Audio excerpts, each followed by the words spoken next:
imagine building this billion-dollar state-of-the-art digital bank vault. I mean, you reinforce the steel, you install these complex laser grids, you hire literally the best security guards on the planet. Right, a totally impenetrable setup. Exactly. And then right before you open for business, someone just accidentally tapes the master combination right to the front door, all because, like, they forgot to clear their clipboard. It sounds like a joke, but that is exactly where we are right now. Yeah, it really is. Well, welcome to Calm Coding, your weekly cybersecurity podcast covering the latest news, stories, and vulnerabilities you need to know about. We are so glad to have you with us today. Always great to be here. So right now, across the entire tech sector, we are watching this massive high-stakes collision unfold in real time. On one side, you have the relentless breakneck speed of innovation, specifically, in artificial intelligence and cloud automation. It is moving incredibly fast. Right. But then on the other side, you have basic fundamental human error and configuration flaws. And when those two forces meet, the results are just completely explosive. They are. I mean, it is the classic tension of the technology industry, but it is playing out at a scale and, honestly, a velocity that we have never really seen before. Yeah, the stakes are just so much higher now. Exactly. We are building the most advanced autonomous systems in human history, but we are deploying them using the exact same flawed pipelines and overly permissive default settings that have plagued the industry for decades. Yep. Building fortresses, but leaving the service doors wide open. Precisely. Okay, let's unpack this.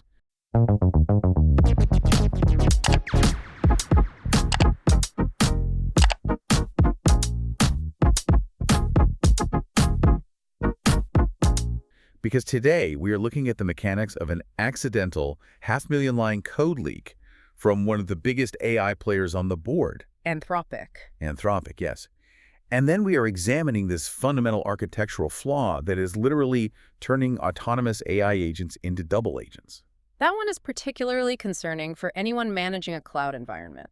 Oh, absolutely. Plus, we will look at the massive, tangible fallout from network breaches at a global toy company and the European Union. Which really highlights the physical supply chain impact. Yes, exactly.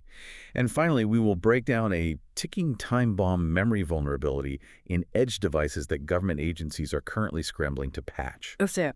So, starting with the bleeding edge of the sector. Let's do it. When we think of massive AI companies, we usually think of their heavily guarded proprietary models, right? Yeah, the actual neural weights, the training data. Exactly. But at the end of the day, they still have to package and ship standard code just like everyone else. Which is precisely where the friction happens. I mean, when you discuss AI security, the conversation often drifts into these theoretical risks, superintelligence, alignment, adversarial prompting. Right, the sci-fi stuff. Exactly, the sci-fi stuff. But the immediate practical reality for you and any security team listening is that AI companies are fundamentally still software companies. Right. They have continuous integration pipelines, they have deployment scripts, and software companies make very human deployment mistakes. Boy, do they ever. I mean, let's look at Anthropic, the company behind the Claude AI models. They're arguably running one of the most sophisticated AI operations on the planet right now. Without a doubt. Yet, an Anthropic employee recently leaked the entire source code for Claude Code. We're talking about 512,000 lines of proprietary code. A massive exposure. Huge. And here is the kicker. This was not some sophisticated state-sponsored hack. It wasn't some crazy zero-day exploit targeting their infrastructure. It was just a simple packaging error during a release cycle. Which is increasingly how these massive intellectual property exposures happen. It all comes down to the mechanics of how modern JavaScript and TypeScript applications are built and distributed. Right. Let's break that down. So Anthropic publishes this package to the NPM registry. Now, if you were listening to this, you likely know that source maps are just standard practice. Right. They're essential for debugging. Exactly.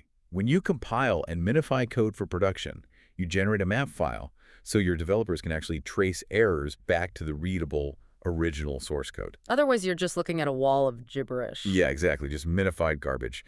Usually, you secure those maps behind an internal authentication wall, or you just strip them out of the public release entirely. Right. But in this case, their build process generated a map file that contained a hard-coded link pointing directly to a .zip file. And that .zip file was sitting completely unprotected in a public Cloudflare R2 storage bucket. It is just a staggering oversight. And that .zip file was the absolute crown jewels. I mean, it contained 1,900 unobfuscated, heavily documented TypeScript files. Unobfuscated. Completely in the clear. It was the raw, pristine source code. It is wild. It had full libraries of their Flash commands, their built-in tools, their internal API routing logic, literally everything. Yep. All because a deployment script likely missed a sanitization step before pushing to NPM.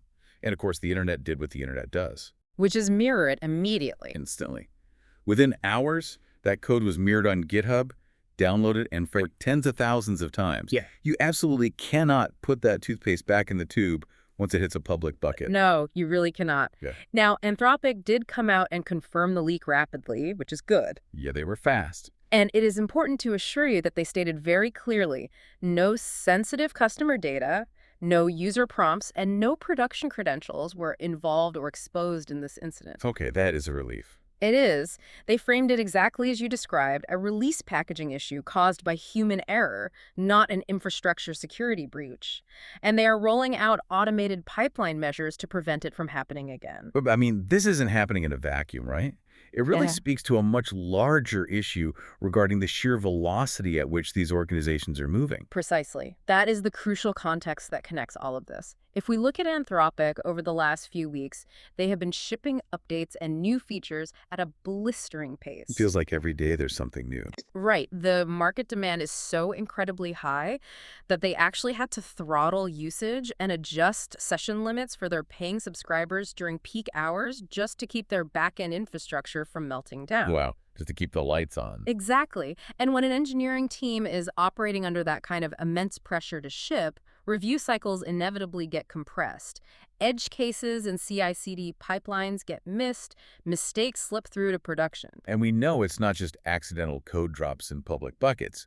We are actually seeing security vulnerabilities popping up in their client-facing products because of this rush. Yes, independent security researchers are finding significant architectural flaws. Right, I saw that. A group called Security recently found a major vulnerability in Claude Code's Google Chrome extension that enabled zero-click attacks. Like zero click. Zero-click. This means a user doesn't even have to click a malicious link or interact with a payload to be compromised. That is terrifying. It really is. The extension's logic handles the malicious input automatically. They dubbed this vulnerability shadow prompt. And if exploited, it could have allowed attackers to silently exfiltrate sensitive user data straight from the browser. Just silently scraping data in the background. And just prior to that, there was another research group called Oasis, right? They found a chain of vulnerabilities they called Cloudy Day. Correct. And Cloudy Day wasn't just a single bug. When chained together, those vulnerabilities formed a complete end-to-end attack path. So from start to finish. Exactly, from delivering the initial payload to the victim all the way to sensitive data exfiltration. Now, Anthropic addressed these quickly, which is to their credit. Yeah, they patched them fast. But it absolutely highlights the core tension in the AI arms race right now. It is speed at the direct expense of security assurance. Yeah, ship first, patch later. What's fascinating here is that it is not just about developers making accidental mistakes when they push code or build extensions. Okay, what else is it? It is also about how the underlying cloud tools powering this AI revolution are fundamentally architected right out of the box. Let's look at Google Cloud's Vertex AI agent engine. Ah, yes. Vertex AI. Yeah. So for those who might not be hands-on with it, Vertex AI is Google's flagship platform for developers to build generative AI applications. Right. And the engine specifically allows developers to create autonomous AI agents. And we aren't talking about simple chat bots that just answer static questions. No, these are much more advanced. Exactly. These are agents designed to take actions, query live databases, and interact with your cloud environments on your behalf. And researchers at Unit 42, which is Palo Alto Network's cybersecurity arm, found something deeply concerning about how these agents are provisioned by default. What did they find? They discovered a flaw in the default permission scoping that essentially allows an AI agent to be turned into a double agent by an attacker. A double agent. Okay, let's get into the mechanics of this because it is a perfect lesson in cloud infrastructure security. So when you deploy a custom AI agent in Vertex AI, Google automatically spins up a default service account to run it, right? Yes. In Google Cloud terminology, this is a P4SA, or a project service account. Okay, got it. Unit 42 found that this default account was granted excessively broad permissions across the environment, far beyond what the agent actually needed to function. So it just had keys to the kingdom out of the gate. Pretty much. So the researchers built a custom malicious tool to exploit this overpermissioning. They targeted the metadata service. Right. And for those listening who manage cloud environments, you know the metadata service is that internal endpoint, usually located at a specific local IP address, that cloud instances use to securely query their own IAM roles and grab temporary access tokens. Exactly. It is a critical component. So Unit 42's tool forced the AI agent to query that metadata service and extract the service agent credential. And once they had those credentials, they just pivoted directly into the consumer's main project. With unrestricted read access.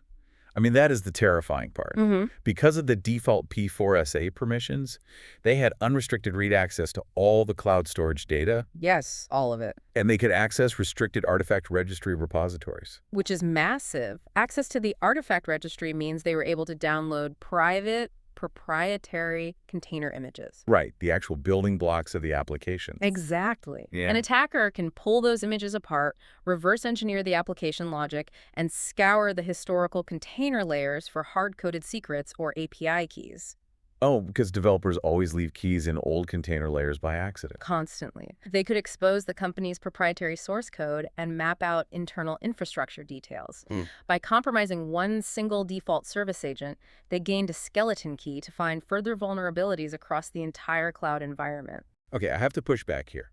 Because, I mean, if a major cloud provider like Google is setting up default configurations that are this dangerous, aren't they essentially setting developers up to fail right out of the box? It is a totally valid challenge. Right.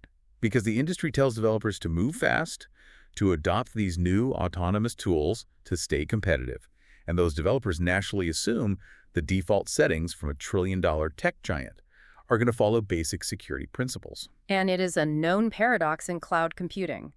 Historically, cloud providers prioritized ease of use and frictionless onboarding over strict security boundaries. They just want it to work. Exactly.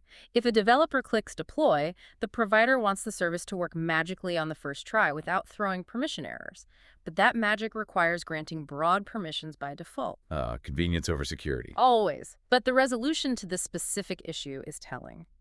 Google has updated its official documentation. They are now actively recommending that customers use Bring Your Own Service Account or BIOSA. BIOSA. Meaning do not trust our default account. Right. Build your own service account from scratch and explicitly grant it only the exact permissions it absolutely needs to run the agent. Exactly. It enforces the principle of least privilege.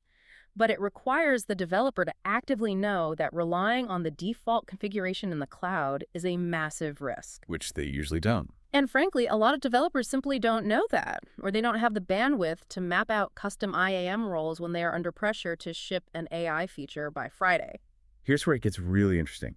Because the misconfigurations, the exposed code in buckets, the overly permissive default service accounts we just broke down, I mean, these are exactly the types of cracks that threat actors are actively scanning for. They are constantly probing for these exact weaknesses. Yeah, and when they find those cracks and leverage them to break into an enterprise network, the real-world impact is devastating. It literally halts the physical world. Look at what is happening with Hasbro. The global toy and entertainment giant, this is a prime example of how digital intrusions cascade into physical logistics. It really is. So, in a recent regulatory filing with the SEC, Hasbro confirmed that they identified unauthorized access to their network. We are talking about the company behind massive physical supply chains for Peppa Pig, Transformers, Magic the Gathering, Dungeons & Dragons. Huge brands. Massive. And this isn't just a marketing website going down. When their security operations center spotted the intrusion, they had to immediately activate their incident response protocols. And part of that protocol, as any incident responder knows, involves aggressive, deliberate containment measures. You have to stop the bleeding. Right. They actually had to intentionally shut down parts of their own IT infrastructure. Now, shutting down infrastructure doesn't just mean, turning off monitors. No, it is a very destructive process internally. Yeah, it means severing Active Directory trusts. It means blocking internal network ports to stop attackers from moving laterally. They're calling these interim measures, but they warned investors that this degraded state could last for several weeks. Weeks of downtime in logistics is an eternity. It is causing actual physical shipping delays. You have warehouses that cannot process inventory because the management systems are quarantined. Wow. The global supply chain for these beloved brands is disrupted because of unauthorized network access. It highlights the deeply interconnected nature of modern logistics. You cannot ship a physical product from a warehouse to a retail store if the digital system required to generate the shipping manifest is taken offline to quarantine a threat actor. You just stuck. You are. Hasbro has stated that they are remaining operational and still taking orders, but the friction of operating manually or in a degraded network state is immense. And they are currently investigating if any data was stolen during the dwell time. So far, no ransomware group or threat actor has publicly claimed responsibility on the dark web. Which is interesting. Right. Which leaves the company in this incredibly tense waiting period. Yeah. Like, will there be extortion? Will customer data be leaked? We just don't know yet. That silence from the threat actors often indicates one of two things. Either they are quietly negotiating a ransom behind closed doors, or they are an espionage-focused group, rather than financially motivated cybercriminals. Right, intelligence gathering. Exactly. Which brings us to another massive intrusion that just occurred, this time in the public sector. The European Commission. Yes. The Executive Cabinet of the European Union confirmed they suffered a severe cyber attack. That's a huge target. Massive. Unidentified attackers breached the cloud infrastructure hosting the official Europa.eu website. And the scale of the theft is significant. The attackers allegedly stole 350 gigabytes of organizational data. 350 gigs. Wow.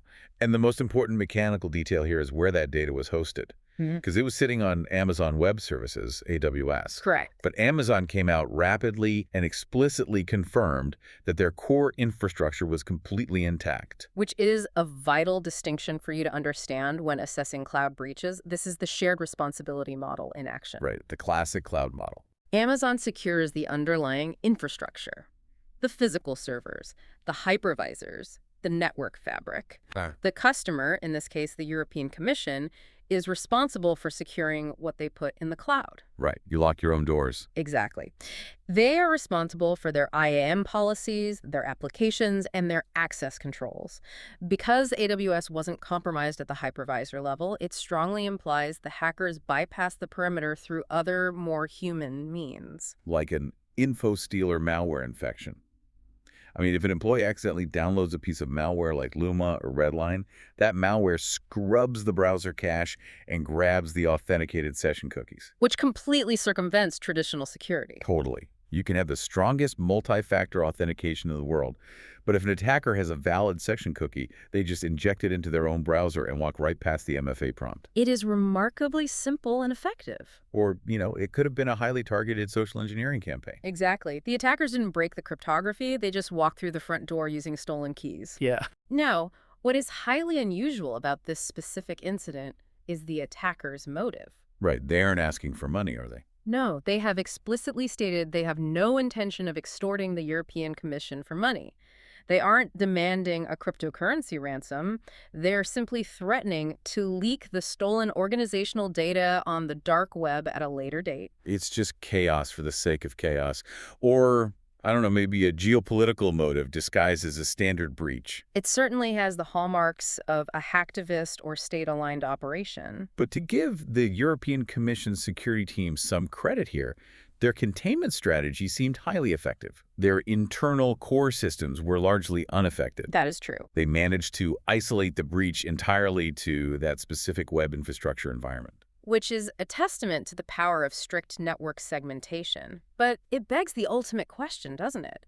How do threat actors continually find their way into massive, well-resourced entities like a global toy conglomerate or the executive branch of the European Union to plant those info stealers in the first place? And that is the multi-million-dollar question. How do they keep getting that initial foothold? Yep. The answer, overwhelmingly, is through the perimeter. Unpatched critical edge devices. It always comes back to the edge. Always. Which brings us to the urgent, ticking time bomb vulnerability of the week. We need to analyze the Citrix NetScaler flaw. This is a major one. It is tracked as CVE 2026-3055. It is an insufficient input validation vulnerability affecting Citrix NetScaler ADC and NetScaler Gateway. Okay. Specifically, the vulnerability triggers when these devices are configured as a SAML IDP. That's a security assertion markup language identity provider. Right. And for context, a SAML IDP is essentially the digital bouncer for an enterprise network. I love that analogy. When you log into your corporate portal, the SAML IDP parses your credentials, verifies your identity, and generates an XML assertion that proves to all the other corporate applications that you are who you claim to be. It is the absolute gatekeeper of trust. And this vulnerability has a critical severity score of 9.3 out of 10. Oof, that is as bad as it gets. Yeah. The flaw specifically causes a memory overread. Basically, the system fails to validate the length of the data it is processing. Sure, it reads too far. Exactly. Because it lacks proper bounds checking in its memory management, an attacker can trick the system into reading past the intended memory buffer. Now, earlier we talked about this digital bouncer. You might think of this flaw like leaving the bouncer blindfolded and letting anyone into a club. Right. But that's not quite right. A memory overrid is more like walking up to the bouncer asking for your ID back. And because he's deeply distracted by a processing error, he accidentally hands you his entire binder. Oh, wow. Yeah, the binder containing the VIP list, the master building keys, and everyone else's sensitive IDs. That is a much more accurate visualization of a memory overread. It is a devastating level of access. Total compromise. The attacker isn't just bypassing authentication, they're extracting the secrets out of the active memory of the device itself. If we connect this to the bigger picture, this is not just a theoretical exercise playing out in a research lab or a bug bounty report. No, not at all. This is happening right now on live networks. Yes. The U.S. Cybersecurity and Infrastructure Security Agency, CISA, has officially added this to their known exploited vulnerabilities catalog. The KEV list. The KEV list, exactly. That means they have concrete, verified proof this is being actively abused in the wild. And the cybersecurity firm Watchtower observed this activity directly. They saw it happening. They did. Their honeypot networks picked up active, aggressive exploitation attempts coming from known threat actor IP addresses starting back on March 27th. The scanning and reconnaissance phase is over. The active attack and exploitation phase has begun. And the exposure footprint is massive. Right now, as we sit here, there are almost 30,000 NetScaler instances and over 2,000 gateway instances exposed to the public internet. That is a huge attack surface. It is. And we don't know how many of those administrators have actually applied the emergency patches that Citrix released. The urgency cannot be overstated here. CISA has issued a strict, immediate deadline to all federal civilian executive branch agencies. They have until April 2nd to completely patch this vulnerability or risk catastrophic network breaches. Wow, April 2nd. That is fast. When the federal government sets a timeline of mere days to overhaul critical edge infrastructure, you know the threat intelligence they are seeing behind closed doors is incredibly severe. It's an absolute race against the clock. So what does this all mean for you? It's a lot to take in. It really is. Over the course of this discussion, we have traversed the entire mechanical landscape of modern digital risk. We saw how a simple human error in a build pipeline like publishing a hard-coded map file to the NPM registry exposed 500,000 lines of crown jewel AI code for Anthropic in an open storage bucket. Right. We explored how trusting default configurations, like those excessively permissive P4SA accounts in Google's Vertex AI, can unwittingly hand attackers unrestricted access to pull your proprietary containers and cloud secrets. A huge risk. Yeah. And then we witnessed the devastating, tangible effects of these digital intrusions. From severing Active Directory trusts and halting supply chains at Hasbro to massive data theft via stolen session tokens at the European Commission. It affects everything from toys to governments. Exactly.